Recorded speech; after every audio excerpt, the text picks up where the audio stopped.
오순절 성령 강림이란 제목으로 함께 은혜의 말씀을 나누겠습니다.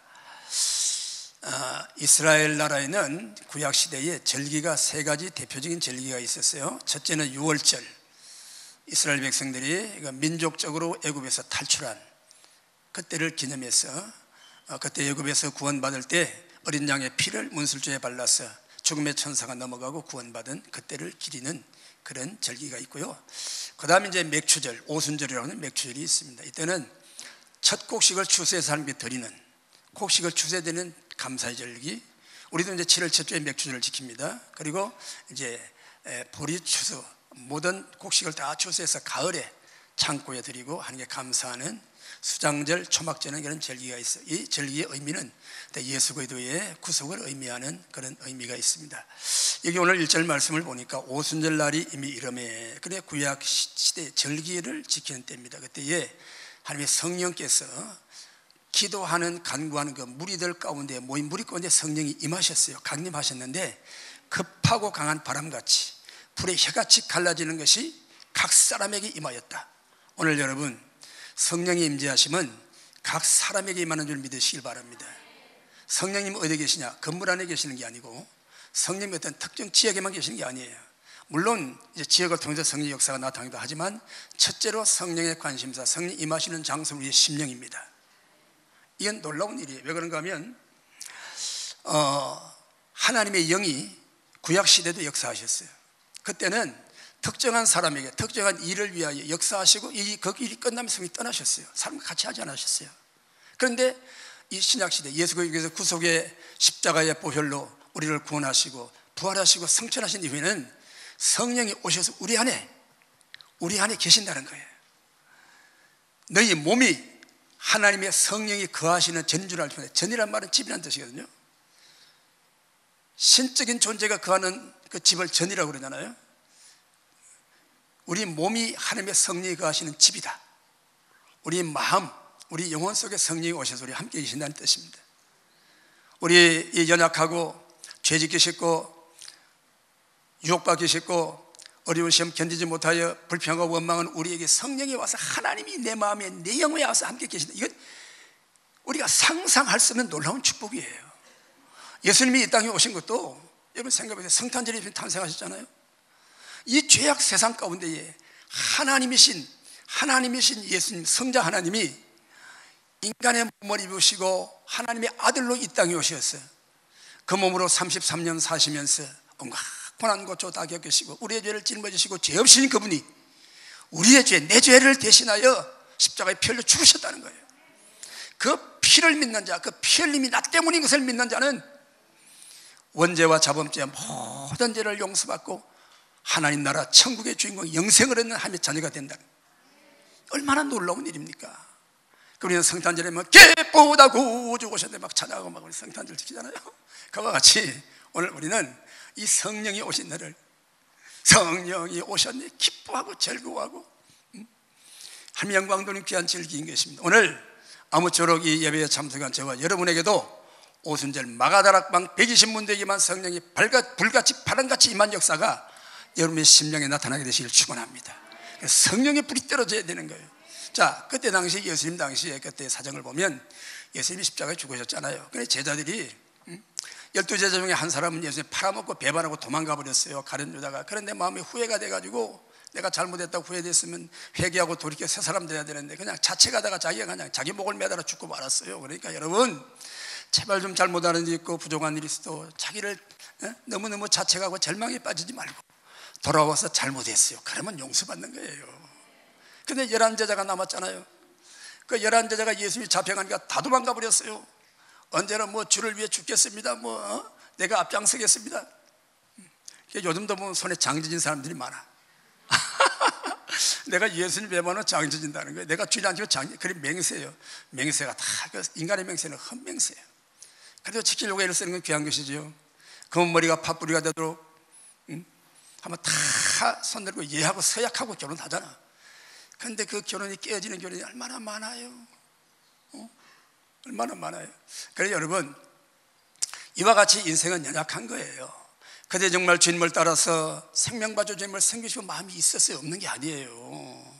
그런데도 우리의 연약한 육신이 환경을 이기지 못하고 죄의 정욕을 이기지 못하고 또 외부 세력으로 어떤 그런 시험과 죽음의 그 두려움을 이기지 못하기 때문에 주님을 배반하고 떠날 수밖에 없는 거예요. 그래서 예수님께서 부활하시고 40일 세상 계셨잖아요.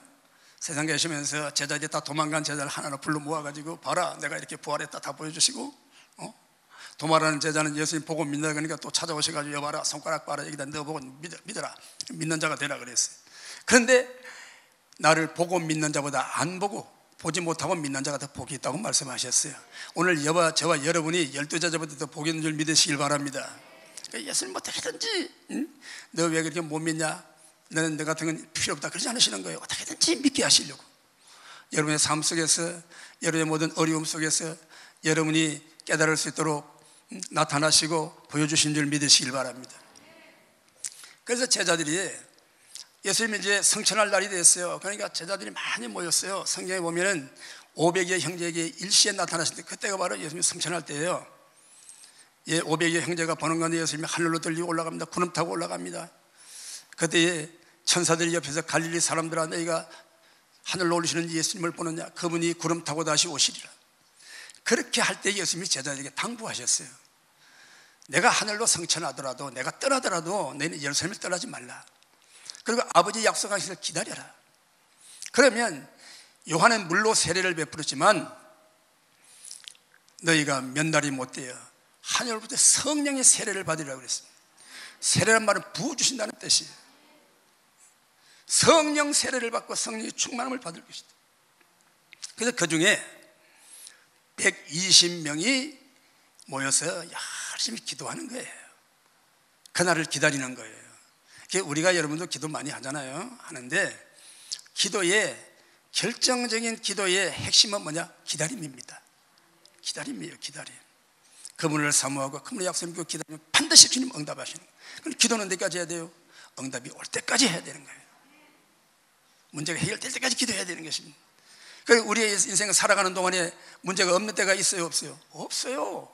항상 문제는 됐고 한 가지 끝나면 또 한 가지 또 한 가지 계속 꼬리를 먹. 그러니까 우리가 이 문제가 해결되도록 기도하려면 언제까지 해야 돼요? 언제까지 해야 돼요? 내 생명 다하도록 하나님 나라 가는 그날까지 기도해야 되는 거예요. 그렇게 기도할 때 성령이 임하셨어요. 바람같이 불같이 임하셨어요. 성령이만 점검해 제자들이 달라졌어요. 변화가 됐어요.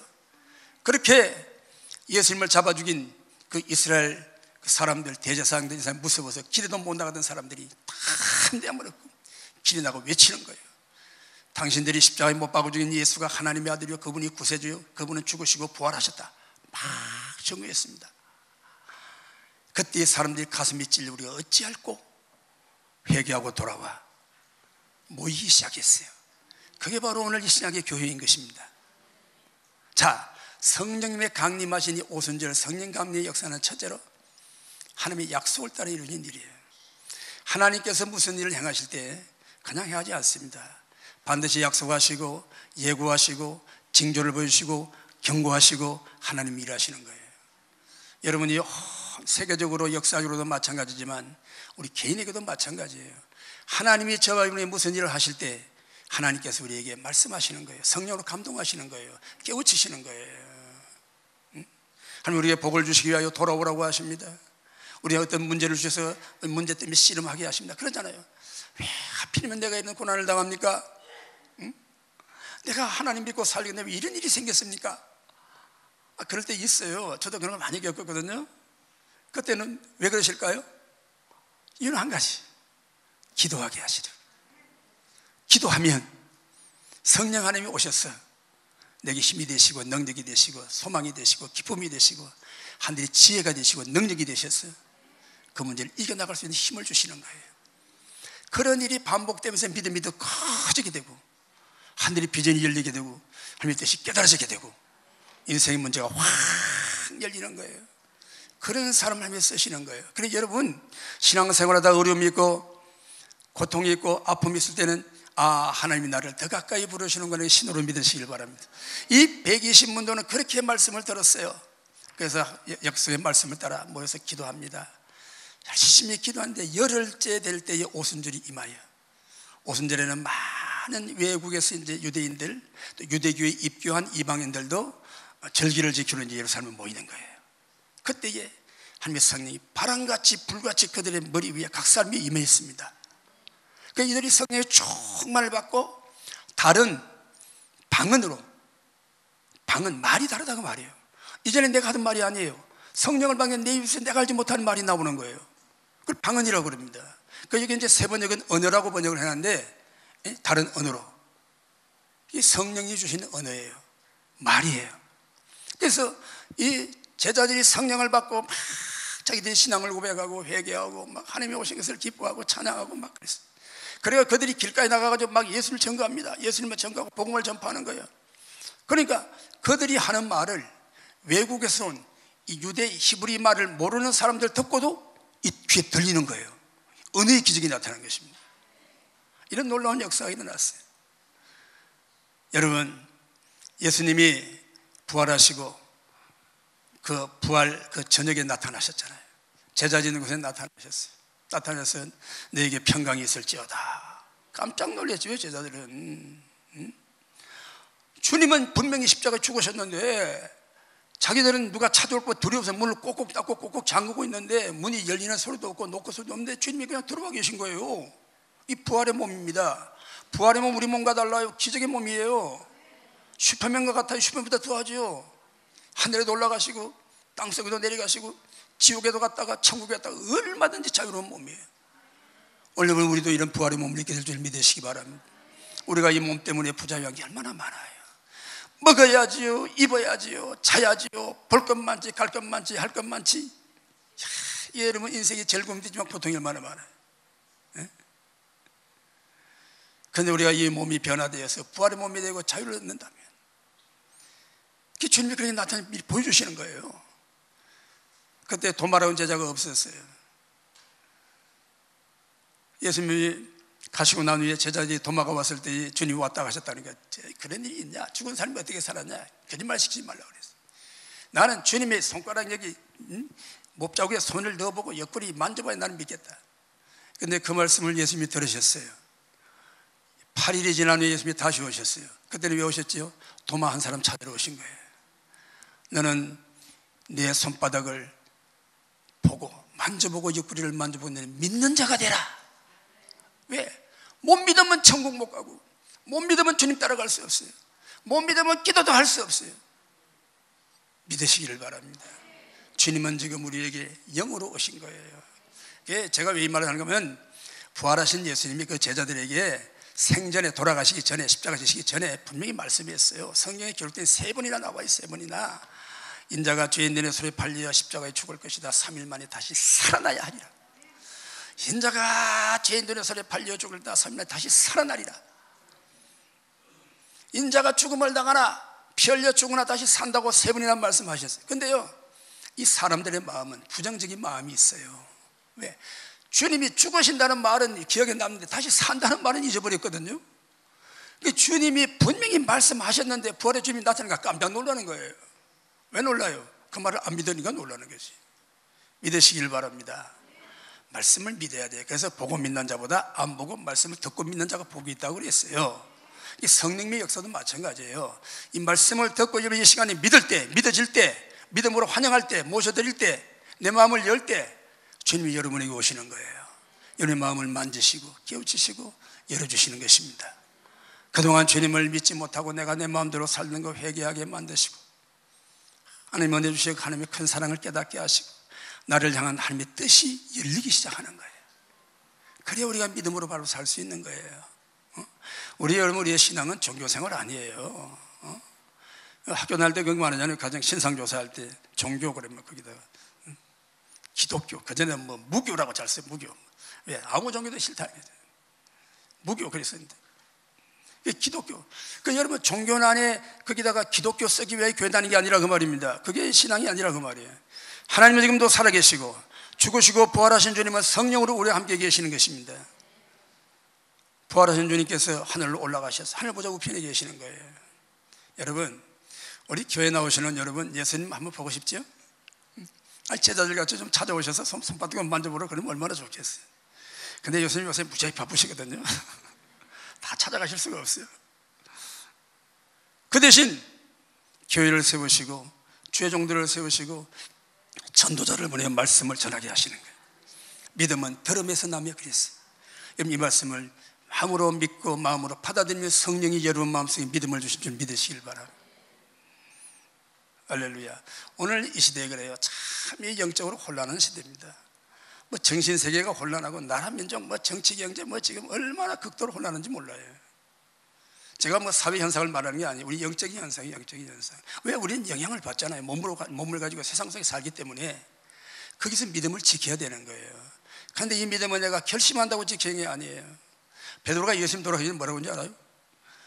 다 버려도 저는 죽을 때까지 버리지 않고 따라가겠다고 그랬어요. 장담을 했어요. 장담을 했어요. 그런데 어떻게 했나요? 베드로는 예수님을 3번이나 모른다고 그랬잖아요. 부인했잖아요. 그냥 모른다고 그러다가 저주하고 모른다고 그러고 아주 그냥 욕을 하면서 모른다고 그랬어요.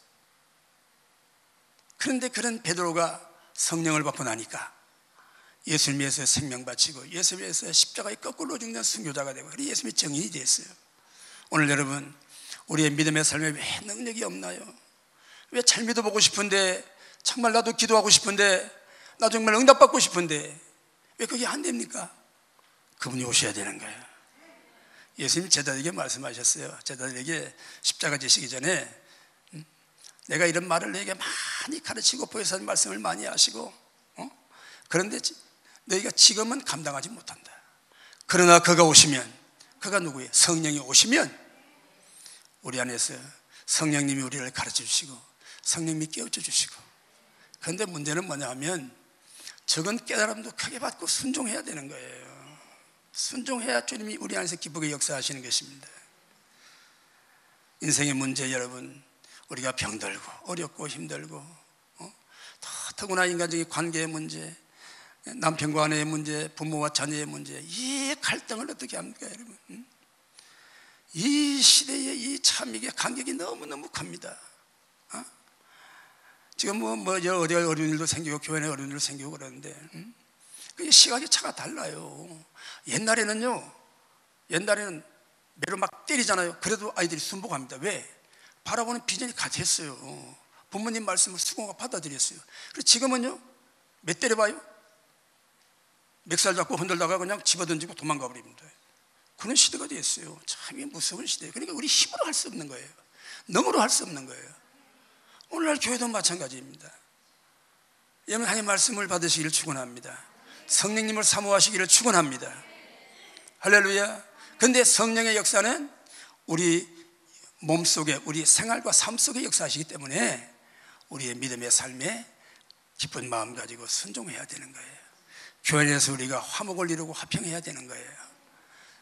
교회에 세우신 이 주의 종의 말씀을 여러분이 잘 하나님의 말씀으로 받아들이고 그렇게 순응해야 될 줄 믿으시길 바랍니다. 그러면 성령님이 여러분 속에 역사하시고 언제로 역사할 줄 믿으시길 바랍니다. 그분은 보혜사로 오신다고 그랬어요. 보혜사는 보호하시고 지켜주시고 가르쳐주는 선생님이라 그 말이에요. 우리 안에서 우리를 깨우쳐 주시고, 우리가 낙심할 때 힘을 주시고, 우리가 어려움 당할 때 어떻게 해야 할까 지혜를 주시고, 어떻게 뭐가 뭔지 분별이 안 될 때 성령의 빛으로 말씀을 생각나게 해서 그 분별이 되게 하시는 것입니다. 그런 은혜가 있기를 축원합니다. 그게 없으면 이 시대는요, 다 흑암의 어둠의 영들이 잠자는 영혼, 연약한 영혼 끌고 다녀요. 교회 오전에 한번 와가지고 예배 드리고 그냥 왔다 가면은 나 그냥 신앙생활 다 한 줄로, 그거 착각입니다. 그게 신앙이 아니에요. 신앙은 뭐 내가 주님과 동행하는 것입니다. 여러분 깨달으시길 바랍니다. 10년, 20년 신앙생활해도 여러분 왜 주님 앞에 가까이 못 옵니까? 왜 주일 하루 오후 예배까지 못 지키고 여러분 오전 예배 끝나면 점심 먹고 커피 다 마시고 예배 시간 되면 집으로 가냐고 말이에요. 지켜야 될 거 아니에요? 왜 수요일 금요일은 교회 나오는 줄을 몰라요? 세상에 할 일이 많아서. 우리가 누리고 있는 문화나 문명적인 혜택은 다 주님이 주신 거예요. 그걸 우리는 다 지배하고 다스리면서 그 삶을 통해 주님을 영화롭게 해야 돼. 예배해야 되는 것입니다. 기도해야 되는 거예요. 두 번째는 성령의 권능의 역사는 강력한 능력, 우리가 상상하지 못할 능력으로 나타나는 것입니다. 제가 오늘 여기 지금 서서히 하는 말씀을 여러분 선포하고 있잖아요. 저의 어린 시절과 제가 예수 믿기 전의 시절을 생각하면요, 나는 이거 내가 아니에요. 내가 하는 일이 아닙니다. 뭐 가끔 그런 말을 하지만 저는 말을 더듬어 가지고요, 어릴 때 친구들에게 놀림을 받아 가지고 우리 엄마 그러면요 맨 놀리니까, 아이고 입만 열면 말을 더듬어, 말을 하지 말자, 입을 딱 다물고, 입 다물고 말하는 게 친구가 있나요? 친구도 없지. 어른들은 야 쟤는 참 점잖하다고, 아이고 속도 모르고, 그런 인생이었어요. 그런데 하나님 은혜 주셔서 내가 복음을 깨닫고 은혜를 받고 되니까 이 말씀을 전하는 주의 종이 되었습니다. 여러분 자신이 아니면 사랑하는 자녀들도 여러분 약점이 있고 어려운 점이 있고 부족한 점, 단점이 있더라 낙심하지 마세요. 하나님은 우리의 단점을 바꿔서 장점으로 쓰시고, 근데 내가 교만해서 자랑으로 장점을 가지고 내가 내 자랑하고 다니면 그것 때문에 부끄러움을 나가는 거예요. 은혜 받으시면 돼요. 하나님이 하시는 거예요. 한 가지만 말씀드리겠어요. 중국에 문화 대혁명이 일어났잖아요. 모택동이 혁명을 일으켜가지고, 그래가지고 하여튼 이 사회주의 공산주의가 들어오면 이게 무슨 게 뭔가 하면요, 문화적인 걸 다 싫어해요. 지식을 다 싫어합니다. 자기들이 지배해야 되니까. 그러니까 캄보디아도 킬링 필더 그 사건이 있었잖아요. 200만이 뭐 학살당했다면, 그때요 학교 선생님들, 지식 있는 사람들, 또 뭐 지도층 사람들, 돈 좀 있는 사람들, 심지어 안경 쓴 사람들까지 잡아다 다 죽여버렸어요. 그때 이게 모택동의 문화혁명도 그랬습니다. 그래 문화혁명이 일어나가지고 그때 중국에도 이제 복음에 대해서 선교사들이 복음을 전하고 그들이 예수를 믿게 하고 그들의 막 무지한 인생들을 막 문명을 깨우치고, 여러분 보세요. 우리나라도 이만큼 선진국 가까이 된 것이 이게 다 교회 덕분이에요. 교회가 복음을 전하고 정신세계가 새로워지니까 살인하는 의욕이 생기고, 이런 의욕이 생기니까 나라가 부흥하고 발전하는 거예요. 여러분 보세요. 여러분 보세요. 지금요 여러분 근로의지가 꺾이고 자영업자리 다 망하고 의지가 완전히 꺾여서 우리가 지금 뭐 잘 살면 보세요. 그게 문제가 아니에요. 앞날이 걱정이다고. 이 정신세계가 문제라고 말이에요. 사회주의 사상이 들어오면 정신세계가 무너집니다. 깨달아야 되시는 거예요. 지금 여러분 보세요. 이 현상을 보세요. 돈 버는 원전이 다 무너졌지요. 어디 세상에 여러분 경제 이론에 여러분 소득주도 성장, 경제 이론이 어디 있냐? 이 세계에 없어요. 그건 없는 거예요. 허상이에요. 그래가지고 여러분 이 임금 단가를 지금 뭐 최저임금 올려놓으니까 자영업 망하죠. 일자리는 점점 줄어들죠. 근로 여러분 52시간이니까 제한해 놓으니까 여러분 보세요. 잔업하고 싶어도 못해. 돈 떠보도 못해. 그런 이런 사상들이, 이런 생각들이, 이런 게 어디서 나오냐 그 말이에요. 하나님을 믿고 성령의 역사는 그렇지 않아요. 일해라, 열심히 일해라, 일한 대로 받고 심은 대로 거두고 기도한 대로 응답받고 열심히 일하면 이런 만큼 성과가 나타나고 복을 받고, 이게 여러분 자유민주주의 이 경제 이론 아니에요. 경제적인 면만 봐도 그래요. 그러니까 여러분 우리가 이런 마음과 생각을, 세상을 따라가지 말고 성경을 읽고 그 말씀 붙들고 기도를 하고, 그러면 이 나라가 다시 새로워지고 길이 열리는 거예요. 하나님 지금도 살아계시고 우리 기도를 듣고 계십니다. 하나님 모든 합력의 선을 이루시는 거예요. 지금은 잠깐 어려워도 이런 어려움을 통해서 우리가 깨닫고 하나님 더 열심히 나왔어요. 더 기도 많이 하고 더 말씀을 순종하고 우리 사랑하는 자녀에게 성경을 가르치고 함께 기도하고, 다음 세대가 하나님을 경외하고 죄를 떠나고 악을 떠나고 정결한 세대가 되어 하나님 약속을 믿고 하나님 앞에 나가면 복을 받아요. 잘 되는 거예요. 여러분 세상이 지금 잠깐 어렵다고 낙심하지 마시고, 세상 따라서 여러분 그렇게 여러분이 따라가지 마시고 성경 말씀을 붙들고 기도해서 연애 마음에 성령이 오시기를 축원합니다. 그 이 시대에 선교사를 다 추방해버렸어요. 예수님 잡아다 다 수용소 가둬버렸어요. 그런데 그 중에 두웅이라고 하는 여자가, 예수 믿는 여자가 잡혀가지고 들어왔는데 그게 600명이 수용된 곳입니다. 그런데 이 두웅이라고 하는 여자 한 사람이 은혜를 받은 사람이에요. 기도하는 사람이에요. 그래가지고 그 수용소에서 기도하면서 막 복음을 전하기 시작해요. 한 사람이 복음을 전하고 또 전하고 또 전하고, 그래가지고 뭐 몇 명 생기려가 모아가지고 또 이제 막 중노동 막 하루에 막 10시간 12시간 일을 하고 그 남은 시간에 모여가지고 막 기도하고 또 복음을 전하고 또 그냥 이불을 떠접어 쓰고 또 성경을 필사해가지고 나누어주고 말이에요. 그래가지고 그 600명이 다 예수를 믿었다는 거예요. 다 찬양하고. 보세요 여러분, 그 수용소에 그 감옥살이가 얼마나 어렵습니까? 자리 하나 가지고도 싸우고, 파풀떼기 하나 가지고 싸우지 않겠어요? 머리를 쥐어들고 흔들고 막 그럴 텐데 이 예수님 믿으니까 같이 기도하고 변화를 받아요. 이 수용소를 지키는 이 담당자들이 깜짝 놀란 거예요. 이런 일이 어떻게 이런 일이 있을 수 있냐고 말이에요. 그때에 이 모택동을 이어서 지도자가 된 이 덩소평은 이렇게 말했대요. 봐라, 중국에서 기독교를 장사 지냈다. 천만의 말씀이에요. 그들이 개방을 선택하고 문이 열리니까 그때 열어보니까요, 그 교회가 다 없어진 것 같았는데 지하교회가 복음을 위해서 한 사람 한 사람 모여서 눈을 피해서 예배드리고 어려운 신앙생활을 하면서 그때에